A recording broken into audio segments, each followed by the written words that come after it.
오늘은 9월의 초하루입니다. 오늘 하나님께서 주시는 말씀은 고린도 후서 1장 11절 한 절 말씀입니다. 9월이 시작이 되었습니다. 사실 9월까지 뭐 한 건 없어요.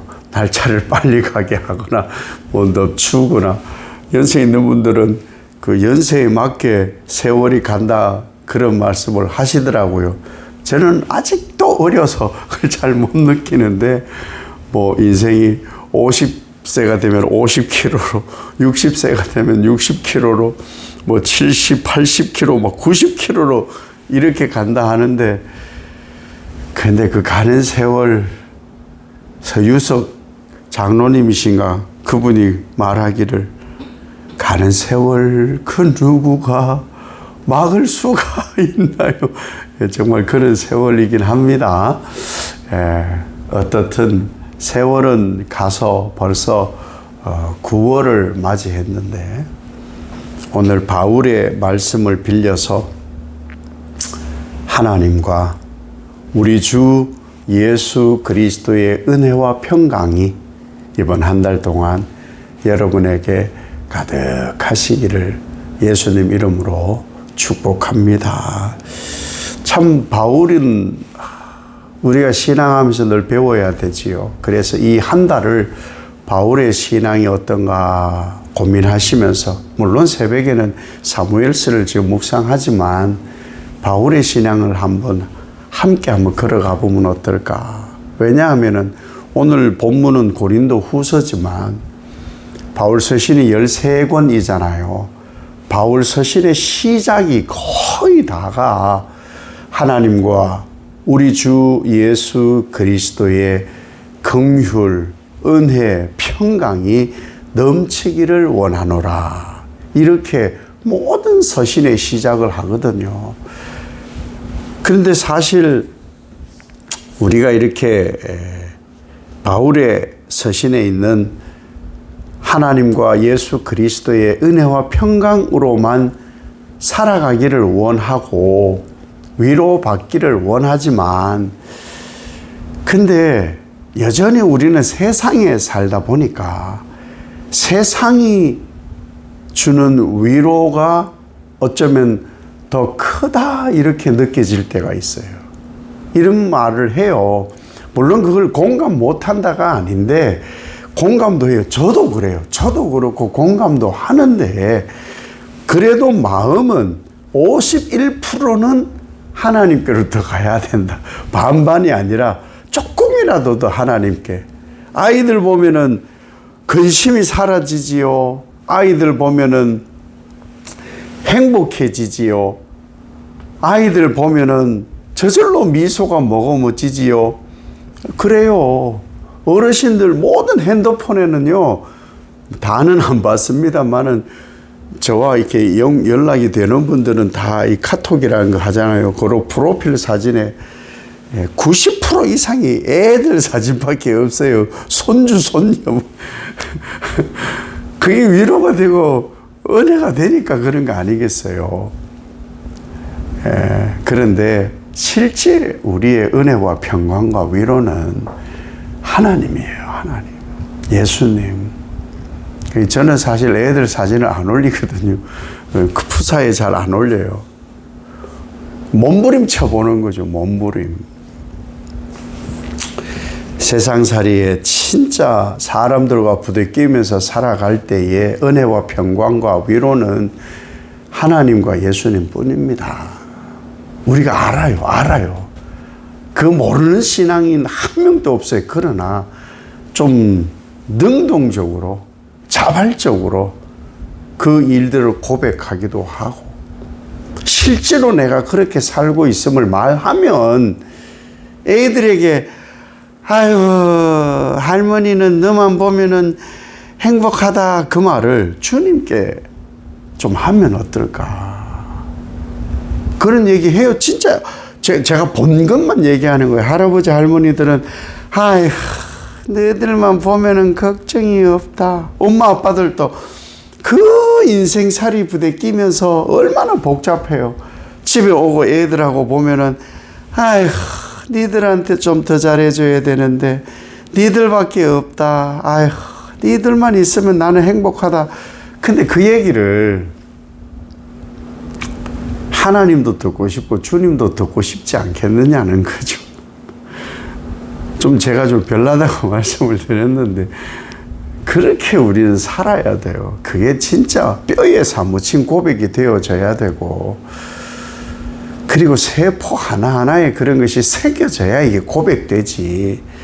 그렇지 않고 내가 훨씬 많은 마음을 쏟고 훨씬 많은 고백을 하니 그게 나오는 거예요. 진짜 우리 애들이 나 구원시키는 거 아니거든요. 행복은 줄지라도. 애들이 나 천국 보내는 게 아니거든요. 그분, 진짜 예수님, 하나님, 그분들께 그 고백을 해야 되는 게 우리가 드려야 될 인생의 열매가 아닌가. 사실 이 바울이요, 지금 이 고린도 후서를 쓰잖아요. 오늘 본문 1장을 보면은 뭐 누구에게 은혜와 평강이 있길 원하노라, 위로가 있길 원하노라, 이럴 처지 형편이 안 되는 사람이에요. 왜? 여러분 어떤지 모르겠어요. 여기 두 가지가 나와요. 이럴 형편 처지가 안 되는 이야기가. 복음을 전하면서 다니는데 살 소망이 끊어진다. 아니 우리가 살아갈 소망이 있어서 살잖아요. 살 소망이 끊어지면 죽어요. 자살한다니까요. 인생의 소망이 끊어지니까 자살을 하거든요. 근데 그런 지경이라 이거예요 지금. 그리고 사형 선고를 받은 것 같다는 거예요. 소망이 없어요. 사울은, 이 바울은 실제로. 그런데 그가 만나는 교회의 성도들과 그가 만나서 또 목양을 하는 그 모든 편지를 써낸 그 교회들에게 하나님과 예수 그리스도의 은혜와 평강이 긍휼과 자비와 위로가 넘치기를 원한다. 어떻게 이런 얘기할까? 자기는 결단코 그럴 처지 형편이 환경이 되지를 않는데 복음을 전하는데 바울이요, 누가 알아줍니까? 열혈 유대인들이 잡아 죽이러 와서 도망을 다니고 잡혀서 두드려 맞고 감옥에 갇히고, 아니 돈벌이가 됩니까? 돈벌이가 안 되니까 그물 깁는 일을 하면서 돈벌이를 하는 거 아니에요. 그래서 목사님들도 직업이 없어요. 목사님들은 주의 종이 뭔 직업이야. 목사가 뭔 직업이에요. 그건 직업이 아니니까 돈 버는 일선에 나가야 돼요. 저도 그래야 되는가 싶어요 지금. 그런 상황이에요. 누가 알아줍니까? 누가 아이고 선교하네, 아이고 개척교회 하네, 그러면서 돈을 뭐 누가 막 도와주시는 분들 대단히 고맙습니다. 예, 막 주는 건 그런 건 아니거든요. 권력이 생기는 것도 아니고, 또 복음을 전하면 얼씨구나 좋아요 기다렸어요 그러면서 막 복음을 할딱할딱 핥아먹는 사람들이 그리 많은 것도 아닌 그런 처지 형편. 얼마나 힘들었는지 사실 짐작이 안 돼요. 짐작이 안 돼요. 아니 살 소망이 끊어지고 사형 선고를 받았다는 이런 고백을 고린도 교회에 할 정도예요. 목회자가 얼마나 힘들면 이런 고백을 하겠어요. 그런데 더 대단한 게 뭔지 아세요? 더 대단한 게 이런 형편 처지, 죽음뿐인 이런 형편 처지인데 하나님만 의지하도록 하나님이 의도하신 일이시고 하나님이 건지셨다. 이게 참 바울이에요. 이게 이런 소망이 끊어지는 삶에서 하나님을 의지하였고 하나님의 의도가 있고 하나님이 나를 건지셨다. 이게 하나님 의도라는 거예요. 그러니까 바울이 알았어요. 나 복음 전하는데 왜 이렇게 힘든 거지? 왜 이렇게 고난이 많고 어렵지? 점점 행복해지고 좋아져야 되는 거 아니야? 근데 왜 이렇지? 그런데 안 거예요. 하나님이 하신다. 이 하나님의 의도가 있는 거예요. 결국에는 하나님이 바울을 건지셨다. 그러니 진짜 참 삶의 가치를 하나님과 주 예수 그리스도의 은혜와 평강에서 찾은 거예요. 그래서 이 1장에 위로라는 말씀이 성경에 제일 많이 나와요. 이 한 장에 위로. 하나님과 주 예수 그리스도의 은혜와 평강으로 너희가 위로받기 원한다. 그 말인 거예요. 결국에는 세상살이 사람하고 부딪히면서 위로를 받는다 하지만 그 위로가 완전한 위로가 아니고 고난이 있고 힘듦이 있고 어려움이 있고 알아주는 이가 없고 눈물이 있고 소망이 끊어진 것 같아도 하나님 의지함으로 하나님의 의도로 하나님이 나를 건지신다. 참 바울은 멋져요. 천국 가면은 진짜 이 바울 사도 앞에는 목회를 몇십 년 했는 게 중요한 게 아니고 선교를 몇십 년을 했고 이게 아니라 고개를 저절로 좋아해야 되는 분이 천국에 다 그런 분들밖에 없겠지만 바울은 특히 그런 분이에요. 여러분 예수 믿고 사는 삶에 이런 고난과 어려움의 짐 언제 좀 벗어지고 언제 좀 이 무게가 좀 덜어질까? 얼마나 힘들었으면 이 얘기를 할까? 언제일까를 성경을 이렇게 봤더니 예수님 재림 때까지는 안 없어지더라고요. 또 하나 있어요. 주님이 나 부르기 전까지는 이게 안 없어지더라고요. 줄어들지도 않고요. 없어지지도 않아요. 참 인생사가 다 그런 거예요. 다 그런 거. 그때까지 바울의 고백처럼 살 소망이 끊어지고 사형 선고를 받은 것처럼 살아가지만 바울이 자기의 형편을 얘기하면서 고린도 교회에 뭘 지금 요청하느냐 하면은 이런 나를 위하여 이러한 사람들을 위하여 중보를 요청하는 거예요. 오직 감사와 기도뿐입니다. 감사와 기도뿐입니다. 이 중보 요청을 하고 있는 거예요. 그래서 못해 먹겠어 이 얘기가 아니에요. 그 얘기가 아니에요. 이러한 상황 속에서 하나님의 의도를 깨닫고 나니까 모든 것이 감사다. 모든 것이 은혜다. 모든 것이 주 예수 그리스도의 평강이었다. 그분만 나의 위로가 되었듯이 내가 누리는 이 은혜와 평강과 위로를 고린도 교회에도 나눕니다. 바울이 보낸 13편의 그 편지를 받은 곳에도 이 은혜와 평강과 위로를 나눕니다. 지금 바울이 이 고백을 하고 있는 거예요.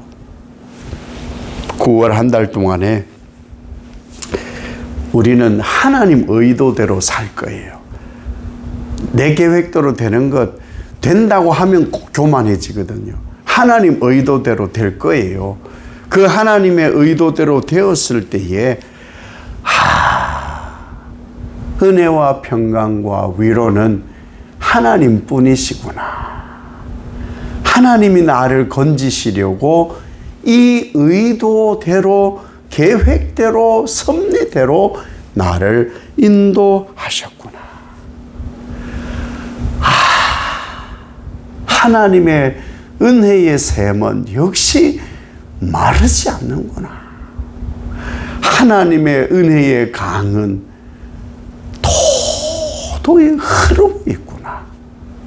하나님의 은혜의 파도는 언제나 내게 넘쳐나는구나. 이 고백이 아이들을 보고 행복을 느끼고, 아이들을 보고 시름이 없어지고, 아이들을 보고 새 힘을 얻는다 해서 하나님과 주 예수 그리스도의 은혜와 평강과 위로로 내가 하루하루를 살았나이다. 이 고백이 더 많아지는 이 9월 한 달 되어지시기를 예수님 이름으로 축복합니다. 아버지 하나님, 언제나 우리는 바울의 삶이 될까요? 바울은 우리로 말하면 더 이상 살 소망이 없어서 자살을 해야 되고, 세상에 더 이상 발붙일 곳이 없어서 사회적 격리인 사형 선고를 받은 것 같았다. 무엇 때문에? 복음 전하는 것 때문에. 돈을 번 것도 아니고 누가 알아주는 것도 아니고 도리어 도망다니고 조롱당하고 두드려 맞고 감옥에 갇히고 목숨 위협받고. 그런데 알고 보니 하나님의 의도였고 그것이 하나님의 평강과 은혜가 위로였다는 것을 알고는 고린도 교회 성도들에게 나누고, 그가 보낸 편지의 13권의 서신에게 동일하게 그 말씀을 나눕니다. 이것이 바울의 은혜의 비결이었습니다. 하나님, 이번 9월 한 달 정말 더웠고 힘들었고 물가는 하늘 높은 줄 모르고 치솟는 이때에 다 하나님의 의도가 있었더라. 하나님만 은혜와 평강과 위로의 주이시다. 주님이 내게 주신 선물이다. 하나님의 은혜의 샘은 마르지 않고 하나님의 은혜의 강은 오늘도 도도히 흐르고 하나님의 은혜는 파도처럼 내게 넘쳐날 것이다. 매일 이 고백으로 살아서 9월 한 달은 풍요가 넘치는, 결실하기에 충만한 그러한 한 달로 꽉 채워지는 우리의 삶이 되게 하옵소서. 예수님 이름으로 기도 올리옵나이다. 아멘.